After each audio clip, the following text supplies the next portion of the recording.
E aí vamos dizer que as expedições para a Lua, as que foram reais e bem-sucedidas, em algum momento também tiveram um lastro de não contato. Foi um lastro grande Eles de... foram proibidos de voltar lá. É a Então, mesma coisa assim, ó. qual que é o paradigma disso? Quem A, proibiu? então, a Lua, pensa comigo, a Lua é uma nave dos répteis. Aí o ser aqui da Terra, o humano, vai lá e entra na nave dos répteis. Os répteis chegaram e falaram assim: você não é mais para voltar aqui. O que vocês estão fazendo aqui?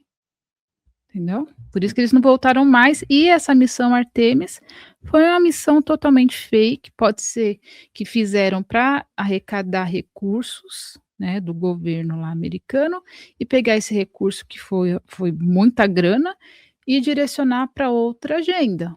Então, por exemplo, você tem lá o presidente americano que tem vários projetos, né? Inclusive, ele quer pôr um Arco do Triunfo, né? Imagino que é a própria imagem dele em cima, mas enfim, ele fala que é a Estátua da Liberdade. Ele quer fazer um salão também de danças, né? Um salão, esqueci o nome que ele vai dar, mas já tem o projeto lá, e não vai ser só na superfície, é, é, um, é uma estrutura também subterrânea. Então, tudo isso vai grana. E aí, como que você levanta a grana? Você pega, inventa uma missão fake aí, coloca os caras para filmar no estúdio, pega toda a grana arrecadada e direciona para outra pauta.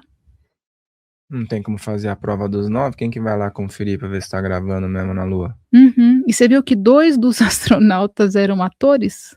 Participaram de séries? Ah, é? Sim. Mas eles por acaso tiveram uma formação depois em astronauta? Então, a É porque moça, a sabe, né? moça astronauta, como que é o nome da série que ela participou, gente? Agora não me faltou o nome, mas se vocês pesquisarem, tanto a moça quanto o rapaz, eles são atores, né? Participaram de séries americanas. Inclusive, a série que a moça participou é série com astronautas. Muito, muito assim, muito bizarro, assim, uma coisa muito na cara, sabe? Então chamou uma atriz que já fez uma série sobre viagem espacial para gravar aí a missão Artemis. Que interessante isso, né? É assim, são coisas, são detalhes que a gente Deixa, vai deixa eu ver se eu pegando, né? lembro o nome aqui da série, deixa eu ver se eu lembro com a ajuda do senhor Google, né? Senhor Google, enquanto você vai pesquisando aí, pessoal, lembra de colocar suas questões aqui. Se você tiver perguntas, eu vou falar para a Danusa vir aqui e responder, porque eu sei que geram muitos questionamentos, e você que também já acompanha a Danusa, você sempre está aqui, né? Eu quero agradecer a sua presença, porque vocês sempre vêm aqui com bons comentários, sempre estão presentes em um número muito grande de pessoas. Então, eu agradeço aí por vocês sempre fortalecerem. E tem um jeito de você fortalecer mais ainda, que é compartilhando com outras pessoas que estudam e ficando até o final, prestigiando até o final aqui a nossa live. Tá certo, pessoal? Achou aí? Não achei. Gabi, você conseguia achar pra gente? A Gabi vai procurar lá, quando ela achar, ela dá um salve aqui, a gente informa para o pessoal, tá? E Sim. você falou sobre essa questão que envolve Lua, que envolve inteligências que não estão ligadas aqui, né? Não são humanas. Mas você falou de um termo, né, antes da gente começar, que é ultraterrestres. Já ouvi algumas vezes falando sobre isso, mas especificamente, o que é ultraterrestres e qual a diferença de extraterrestres para ultraterrestres? Então, em 2021, o professor Jefferson, que eu sempre falo professor Jefferson aqui no podcast, eu acho que o pessoal tá careca de saber dele, mas em 2021, pessoal, o professor Jefferson já falava dos ultraterrestres no livro dele, Relatório Alfa, né, que eu já apresentei aqui para vocês. E recentemente o tema se popularizou por conta aí de uma cientista, né, que comentou sobre a existência desses ultraterrestres que não seriam extraterrestres e sim viajantes do tempo. E realmente o professor Jefferson, que esteve envolvido com vários projetos secretos americanos, ele falava dos ultraterrestres. E aí o que é interessante, né, eu separei aqui até para ler, para a gente ler e analisar, porque eu achei muito, muito interessante. que ele fala o seguinte, né? Que o governo americano já teria localizado 9, né? Até o ano de 2021. E mesmo depois que ele saiu dos projetos secretos, ele continuava em contato com o pessoal lá do governo, né? Em 2021, a informação que ele tinha é que eles tinham mapeado 9 viajantes do tempo. Só que esses viajantes do tempo não são da nossa linha temporal. Porque você não consegue voltar no passado da sua própria linha temporal.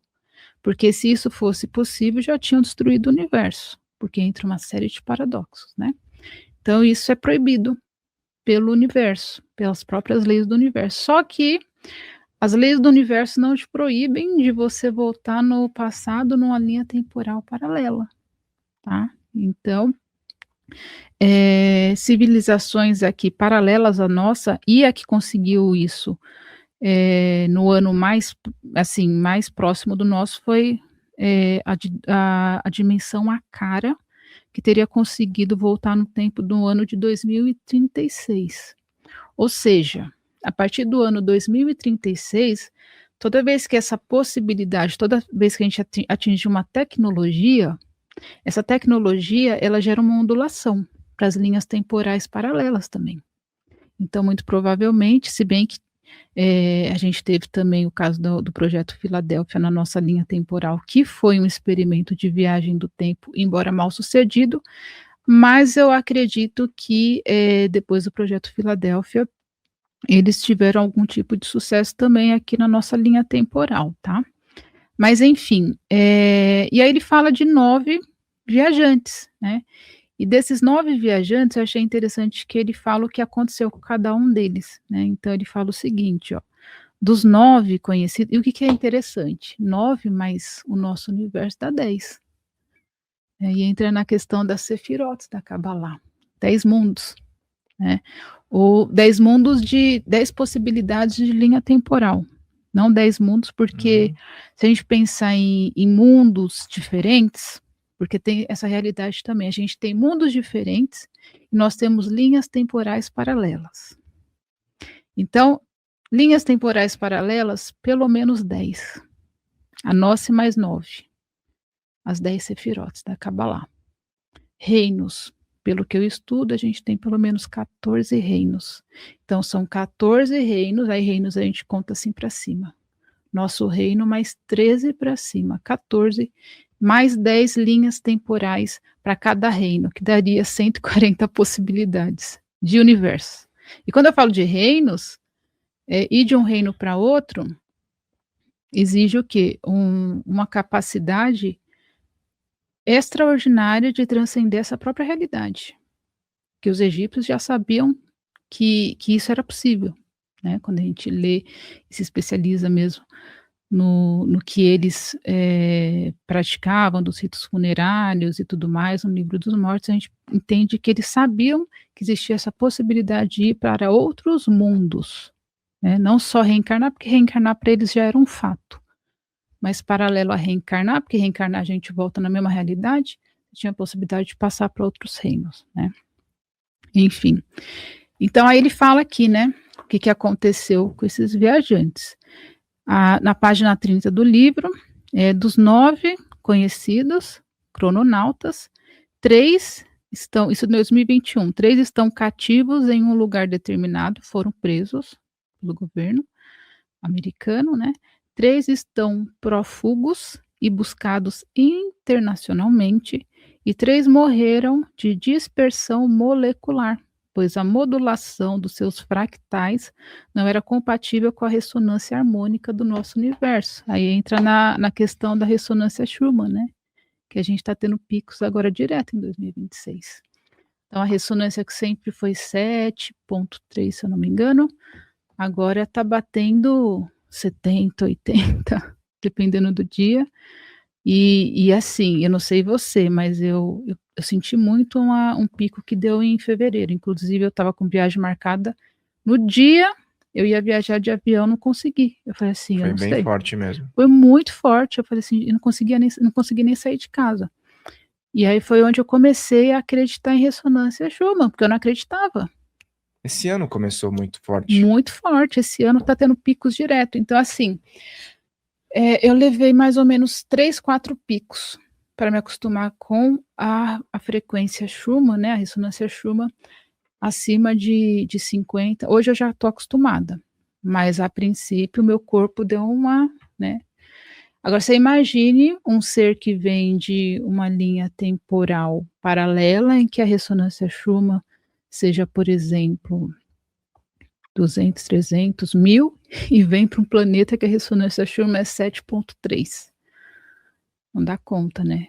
De acordo com o livro, eles não teriam aguentado a frequência aqui do nosso planeta. E o livro, o professor, ele acessou essas informações através de contatos extrafísicos, contatos humanos, né? Ou ele tinha uma pesquisa voltada com pessoas que também tiveram essas experiências? Tudo. Uau, conta pra Porque nós aí. ele acessou projetos secretos, ele fez parte, ele teve credencial tipo Bob Lazar, de acessar determinadas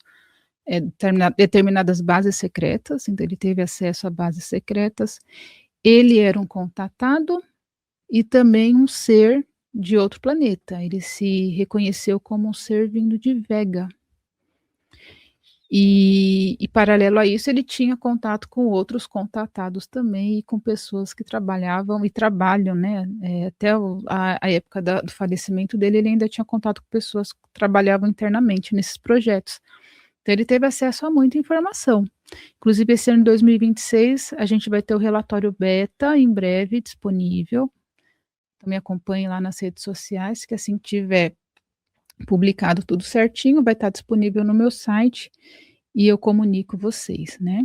Então o professor Paulo, que é quem ficou com esse legado, já está preparando todo o material e tem muito material, né. Mostra o livro de novo, eu sempre coloco para o pessoal na descrição, eu tenho esse livro aqui, é muito interessante, Relatório Alfa, né, depois nós vamos falar do teu livro também. O meu, eu esqueci de falar no começo, que lembra que eu falei da música do Frank Sinatra? Deixa eu ver se eu acho aqui, ó. Vai dizer que você colocou essa música aí. Aqui, leia você. Vamos lá, vamos lá. No palco, uma bela loira envolta graciosamente em um vestido de cetim vermelho performava My Way, de Frank Sinatra. Aliás, toda a trilha sonora da noite tinha letras que pronunciavam um fim iminente. E esse livro aqui... Foi publicado em 2022. E aqui tem uma referência de 2031, né? Isso, no ele é um capítulo. livro futurista. Interessante, interessante. Aí cabe, então, do mesmo... Bom, você falou que o professor Jefferson aqui tinha relações dimensionais, certo? Sim. Você sentia essas conexões quando escrevia também? Sim, porque tinha informação que eu colocava, que vinha para eu colocar no meu livro, que eu falava assim: "Ué, mas eu não tenho essa informação". E aí eu ia checar na internet e a informação estava correta. Vou dar um exemplo aqui que eu sempre dou, quando eu estava escrevendo a parte que o Alexandre o Grande está no Egito, aí eu, dentro da narrativa, eu pensei assim: "Poxa, é importante que ele vá se consultar num oráculo". Eu falei: "Mas eu não posso inventar isso, porque eu acho que ele não foi no oráculo no Egito. Eu sei que ele frequentava o oráculo de Delfos". Aí eu peguei e falei assim: "Deixa eu pesquisar". Aí na hora que eu pesquisei, eu descobri que ele tinha consultado o oráculo de Silwa no Egito. E eu precisava, sem essa informação, o capítulo não fechava. Como não fechava? É porque o capítulo já estava de alguma forma desenhado ou baixado por mim. E olha que aí foi onde eu comecei a perceber, tinha questões também, por exemplo, eu precisava fechar um capítulo e eu não sabia como encerrar ou qual seria o próximo capítulo. E aí eu comecei a perceber que quando eu ia para o banho, ali eu recebia o restante de informação que eu precisava, porque a água é portal. Então ele facilitava esse download, então eu tomava banho, ficava meia hora na água, aí enquanto eu estava lá na água vinha vindo a informação, aí eu saía do banho, sentava e terminava de escrever. Inclusive tem muitos que não podem tomar banho em determinado momento, né? E eles colocam a mão dentro de uma bacia d'água para facilitar esse transporte de informação. São técnicas antigas, né? E você comentou sobre essa questão de acesso a outras dimensões e tudo mais. Um ponto que você falou foi a relação de protocolos. Não se pode acessar o futuro dentro desse protocolo, e sim ao passado. viajar para o futuro, você consegue viajar igual interestelar, né. Você teria que, por exemplo, se eu saio igual aconteceu lá com o astronauta do Interestelar, eu saio da Terra, e aí eu vou para perto de um buraco negro. Perto do buraco negro, o tempo desacelera. Quando eu volto para a Terra, tem passado muitos anos. Então, de certa forma, eu viajei no futuro, Uhum. porque eu desacelerei o tempo para mim e voltei para um ponto referencial onde não houve essa desaceleração de tempo, logo o tempo passou mais rápido para eles. Por isso que quando ele volta, a filha dele já é uma idosa. E os impactos também vibracionais que uma pessoa pode sofrer, no caso desses viajantes aí. Ah, sim, se for o caso de acessar uma linha temporal cuja frequência é muito diferente, é uma missão kamikaze, né, porque é uma viagem só de ida, não tem volta. Porque uma vez que você viaja para o passado, você viaja para um, universo paralelo ao seu e você não consegue retornar para o seu universo de origem, de acordo com o professor Jefferson. Então você é uma viagem só de ida, sem volta, né. E aí a gente pensa no seguinte, né? Existe uma manipulação desse processo também? Digamos que as linhas temporais, elas conseguem ser manipuladas para que eventos entrem em conexão e favoreçam esse grupo que você fala? Esse conflito, ele também é um conflito de viagem no tempo, tá. Não é à toa que a gente tem a questão de cernes espalhados pelo planeta, tá. E a gente tem uma questão de acelerador de partícula aqui no Brasil. E esse acelerador de partículas, aí vocês vão juntar os pontos, porque eu acho melhor não dar nomes, mas assim, esse acelerador de partículas que existe no Brasil, que está na cidade de Campinas, ele foi esse projeto ele sai de um presidente que para chegar ao poder, esse presidente usou de alta magia, né, Magias trevosas? bem trevosas, tá. Porque ele faz parte do grupo, né, da elite. E e aí uma das pautas da elite é a questão temporal, entendeu. Eles sabem que não adianta querer vencer só em uma linha temporal. Então isso daqui também é um conflito de linhas temporais, olha que louco, parece Marvel, né, mas é a realidade. Ou seja, eles podem utilizar essa, vamos colocar, tecnologia, ou a gente pode ter algum vínculo espiritual também, depois você fala, para que retorne ao passado Com mais informações do que as pessoas que estão naquele e passado. consiga ter um resultado Uhum, direcionado. sim, porque você já sabe toda a linha temporal futura. Se você volta no passado, mesmo que não seja da sua linha temporal, você volta com informação privilegiada. Só que eles não conseguem controlar o caos que isso pode gerar, as consequências. Porque daí eles teriam que voltar de novo no passado e fazer de novo alguma alteração. Seria Não, isso? mas eles vão voltar para o passado de outra linha temporal. De outra linha temporal. Eles não vão afetar a própria linha temporal, então não vai ter paradoxo indo para uma linha temporal paralela. Seria um código de permissão do que dá para fazer ou não? Porque se a pessoa consegue se eles conseguissem voltar no tempo da nossa própria linha temporal, já tinha destruído todo o universo. É isso que eu imagino, já tinha É. desandado, porque vai lá, Só que voltou, quando ele né? volta, mesmo que ele volta numa linha temporal paralela, tudo que acontece nos universos paralelos, um influencia o outro. É como se fosse uma onda, né, você pensa numa onda do mar. Quando você vê a onda se formando, você tem outras ondas também, que não fazem parte da mesma onda, mas estão no mesmo ritmo. Uhum. Então, funciona mais ou menos parecido. Então as ondas são um pouco diferentes, mas elas estão no mesmo fluxo. Então, tudo que acontece aqui nessa nossa realidade, acontece também, de certa forma, tudo isso impacta as linhas temporais paralelas, né. E o tempo linear? As pessoas estão acostumadas a acordarem, né? Olharem no relógio, ou muitas vezes dizem o seguinte: ué, parece que esse dia já aconteceu, o tal do déjà vu. Teria alguma relação, na tua opinião? Déjà vu, quando a gente dorme, a nossa consciência, se ela não fica presa a dilemas do inconsciente, ela tem a capacidade de acessar possibilidades futuras, tá. Então é mais ou menos assim, eh, vamos pensar que para o amanhã meu, existem 10 possibilidades rodando. Quando eu durmo, a minha consciência, ela sabe dessas 10 possibilidades, e aí ela escolhe uma. Então a escolha, na verdade, ela se dá no nível acima. A gente acha que a gente toma escolha aqui nessa realidade manifestada, mas a gente não toma. A gente escolhe a linha temporal que a gente vai seguir no astral, porque lá no astral, né, a nossa consciência já viu as possibilidades. É como se no astral a gente, toda vez que a gente vai para o astral, que a gente dorme, a gente vê todas as linhas se abrindo, a gente fala: "Não, vou experimentar essa, no dia seguinte eu experimento aquela". Por isso que é importante a gente ter consciência quando dorme, entendeu? Acordar dentro do sonho. Quem acorda dentro do sonho muda toda a sua realidade. Tipo aquele filme A Origem, né, que tem Uhum. várias camadas e o cara consegue entrar numa outra camada. Exato, exato. Como que ele faz com que o cara venha da empresa do pai?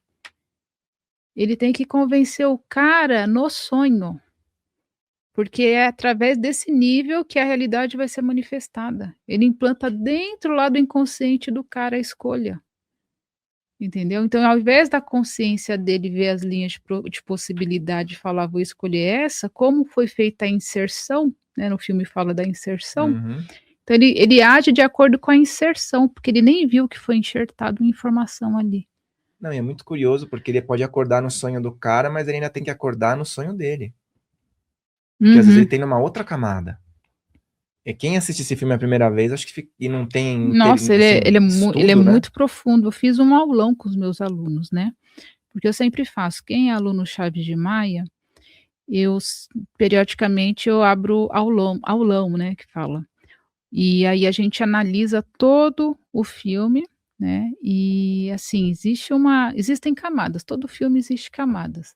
Tem filme que é a camada um, que é para 98% da população, aí tem a camada 2, que é para 1%, aí tem a camada 3, né, que já é nível iniciado, que é só para menos de 1% da população que acessa o que realmente aquele produtor, porque esses caras que fazem filmes são pessoas extremamente, a par do jogo, eles sabem como essa realidade funciona, então eles sabem o que eles estão fazendo, né. São pessoas geniais, O né, Spielberg sabe o que está fazendo, sabe. que esse último filme dele, ele colocou algumas coisas bem assim, que ele sempre cai na linha ficção, né. Mas tem muitas coisas que batem com o que as pessoas relatam. É, esse de agora, o Disclosure, né, o dia D, eu entendo que ele vem junto com uma agenda, entendeu, uma agenda de preparação. Acostumar para vai Porque ficando eles cada vez mais natural. sempre fizeram isso, né, então todos os filmes de vida extraterrestre sempre foi para acostumar as pessoas com essa narrativa, né. É, quando ele fez o ET, era algo mais lúdico, né, Uhum. mas aí ele fez outros mais intensos, né. Aí tem o Contato, né, imediato lá, que daí já tem até uma energia diferente ali e tudo mais. Mas assim, isso daí explica, por exemplo, notícias que às vezes são colocadas como: "Ah, houve uma falha", com algo que ainda não aconteceu. Como assim? Outro dia eu estava vendo um cara vendo um pênalti, ele filmou, já estava a notícia que o cara perdeu o pênalti, ele estava no estádio vendo. Ah, verdade. Tudo bem, pode ser combinado, né, tipo, vamos Lembro combinar para disso. perder o pênalti. Mas existem notícias que te descrevem algo que ainda não aconteceu, né. Para que a população colapse aquela realidade, né, entra naquilo que a gente falou no começo aqui. É. Notícias que na verdade são programações mentais para colapso da função de onda.